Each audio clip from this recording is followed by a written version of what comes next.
What's up, everybody? Welcome to this, let's just say, series about VATSIM, and let's answer a few questions about what VATSIM really is, and what you can do on VATSIM, what it's meant for, what it does, what it is, what does VATSIM, well, you know, how does it work, what do you need to use VATSIM, what are the requirements, what to do, what not to do, etc., etc. So let's go to these topics and to these points, and yeah, discuss everything you need to know about VATSIM. First of all is I'm flying on VATSIM for about 1 month now. I've got about 80 to 90 hours of flying on VATSIM right now. So from one perspective, I am new, and I can tell you about the things that I found out, that things that were going smoothly, things that I had to change, things that I've learned, things that I needed to improve, things that I knew before, and things that I didn't know about. And I'm also going to share with you some lessons that I've learned which are important for you to make your VATSIM experience a lot better. So let's get started. Let's get into it. VATSIM is simply an air traffic control service where you speak with actual controllers and communicate them in the way that real air traffic would speak to air traffic control. Very simple, very basic. That's just what it is. On the network, it's mostly volunteers which went through an extensive training into becoming an online air traffic controller on the VATSIM network. So you need to pass certain courses and trainings and certain amount of hours spectating other air traffic controllers. So you definitely will deal with someone who knows what he or she is doing as a controller.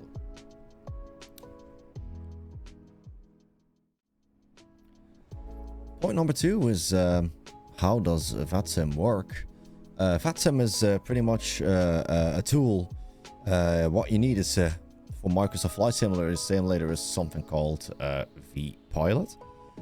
In vPilot, vPilot is simply a tool that I've just opened right now. That is simply your tool where you talk to air traffic control. And I've just showed it to you in front over here. It's something that you run next to your simulator, pretty much. So you can see here, right now I'm at an airport where no controllers are active, but if there would be a center controller active, you would see the center controller and the frequency. Same for the approach tower, ground ramp, clearance, ATIS, and observers. If you really want to keep it basic, this is all you pretty much need to fly on VATSIM. There is a tool called VATSPY, which is a lovely tool that I really loved to use and still used until this day. It's this tool, and it shows you, for example, here. It's a little bit late at night now, so there's not that much of options available. But for example, you can see now that, for example, at Manchester, there currently is a ground, a tower, and an ATIS available. You can see that, for example, if you go down here to the London area, there's no controllers active on London Heathrow or anything like that.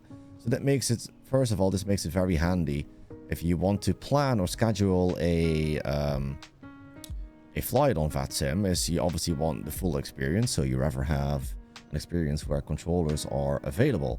And by opening VATSPY, you can literally see which airfields have air traffic controllers available. So you could plan a neat route to fly with air traffic controllers being on the network, because that's what you want if you fly on VATSIM. So I would definitely recommend getting VATSPY and obviously vPilot as a requirement to be able to even go on the network. What's also very neat about this VATSPY tool is when you are flying, you can put this open on your second monitor if you have one. And it also shows if you fly into certain airspaces, like here London, it could be like all blue, meaning there's a center controller active. who also takes care of the airspace just on top level down. So for example, if I go to the United States here, you see a blue area over here. This means there's a center controller, and a center controller is allowed to work top down. So he can both instruct the whole air traffic in this region, but you can also ask him for traffic clearance, takeoff clearance, etc., etc. So then we are at point number 4, which brings us to what are the requirements of VATSIM. And in requirements, I mean what experience do you need to be flying on VATSIM? Obviously, VATSIM works very is a very professional tool, but it's not impossible to use. And I rather would even say, just go and try it out for yourself. There are some things that I would say that you truly need. First of all, you just truly need experience with the aircraft you are flying, which means you need to be able to know how to set it up, how to fly an IFR route, how to divert, how to follow a heading, how to use VNAV, how to descend, how to follow, a heading into an airfield, how to set your frequencies and your approaches and all that kind of stuff, and how to read a basic briefing. So for example, if you go to SimBrief, which is something that I use, and I will open that up here for you. If you go to any SimBrief plan, where you can just plan your route and file it also to VATSIM, if you go down to the briefing preview, you can open it up and it shows you, for example, the fuel that you're going to need. It shows the clearances, it shows the route that you have to follow and put into your FMC. All those kind of details, and you just need to be able to just read it and know and understand what's going on. It will also show you the altitude you've assigned to go to. You can also see that on top over here. So for example, for this route, I would need to fly to an altitude of 36,000 feet, and those are just basic things that you need to know and able to fly VATSIM. Second of all, I would say that you need to know basic communications with air traffic control. I've been on the network for about a month now, with about 80 to 90 hours on the network right now. And what I see is when new people join the network, and I'm talking about really new people, new guys trying to fly on VATSIM, is that they don't know the communications. So for example, they don't know that if you reach out to a controller, for example, you reach out to ground, you say ground, Ryanair 345 is at stand blah blah blah, stand number 53 at, for example, Charleroi, with information Bravo requesting IFR clearance to Manchester, ready to copy. These are standard ATC communications that you do need to know. And if you're not familiar with it, if you go back to vPilot that I've just showed you and you created a VATSIM account, you can go to any controller, so to any point as an observer, which is this one, connect in observer mode, which means the network won't actually see you online, or the controllers won't be able to see you, but you are able to listen to the communications going on between air traffic control and the aircrafts. So what I did is I literally just went to, for example, London on a busy day, went to the ground first to see what the communications are when it comes to ground and asking clearance to follow your flight plan. Then I listened to, for example, ground for taxi clearance. How do you request taxi clearance? How do you request pushback clearance? Startup. Then I went to the tower. How do you request takeoff clearance? What are things you need to look out for? Then I went to a center control, listen what the center controllers do. And in this way, you can literally learn from other pilots, step by step, sentence by sentence, word by word, what you have to say to an air traffic controller. If you do not know this right now at this stage, I would simply advise you to observe in vPilot on the VATSIM network, or use something called Beyond ATC, where it's just an offline tool where you speak to AI, practicing your ATC skills. And that's something I used and really helped me out a lot, getting comfortable speaking to air traffic control. Apart from that, obviously you need the basic knowledge, as said, about your aircraft. So you need to know how to pretty much take your aircraft safely from A to B. And as soon as you know these two things, you should be perfectly fine. Then we get to point number 5, what not to do, and what not to use, when not to use VATSIM yet. What not to do is there are a few things which are simply a big no-no. First of all, if you log in into vPilot, you log into the network and you followed your flight plan, is do not go away from your PC or your console, wherever you're flying on. Well, I guess it's only for PC because you can't open vPilot. So do not move away or step away from your PC as long as you're logged on into vPilot.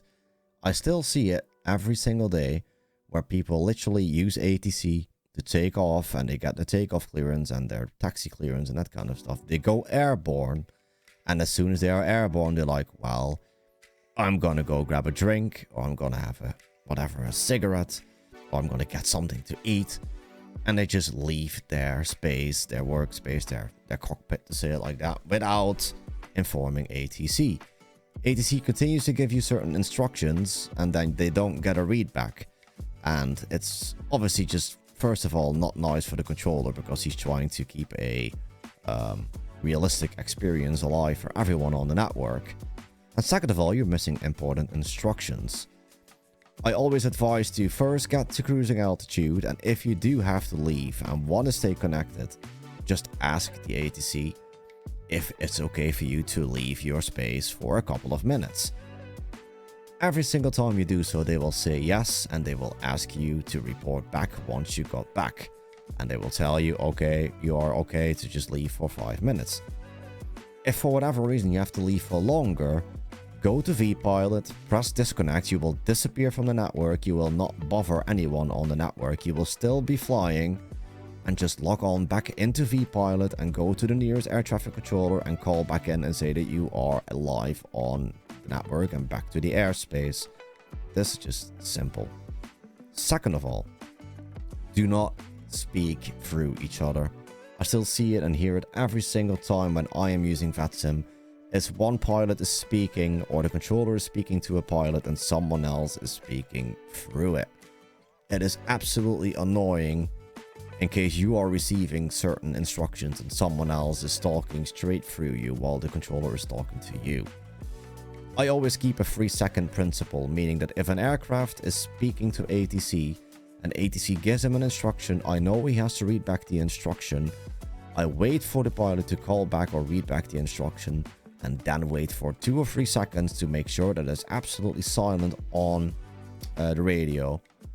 Then I ask for whatever I want to ask, or I reach out to the controller for whichever reason I have to reach out to the controller. But please do not speak through someone else. It's just not nice. Then point number 3, I would say, and which is also really is maybe the biggest no-no, is people not listening or not following instructions from the air traffic controller. You are on VATSIM, which means you are on a network with people who want to get the most realistic experience possible on Microsoft Flight Simulator or X-Plane, because it's available to both. If you do not take it seriously, and if you do not want to listen to controllers and not listen to their instructions properly or not follow their instructions properly, VATSIM is simply not for you. Just remind yourself that the air traffic controllers do it voluntarily and they want to have fun. And I've seen it numerous amount of times where people just cannot follow or don't want to follow simple instructions, leading into air traffic controllers being annoyed and eventually going off the network because they are just simply not having fun. So just follow the instructions, stick to whatever is being told to you, read back the things correctly, and you should be fine. If you do not want to do this, VATSIM is simply not for you. If you do stick to all the things and to all the instructions you're getting from air traffic control, you will have a great experience on VATSIM. Then, my final piece of advice before we close down this video.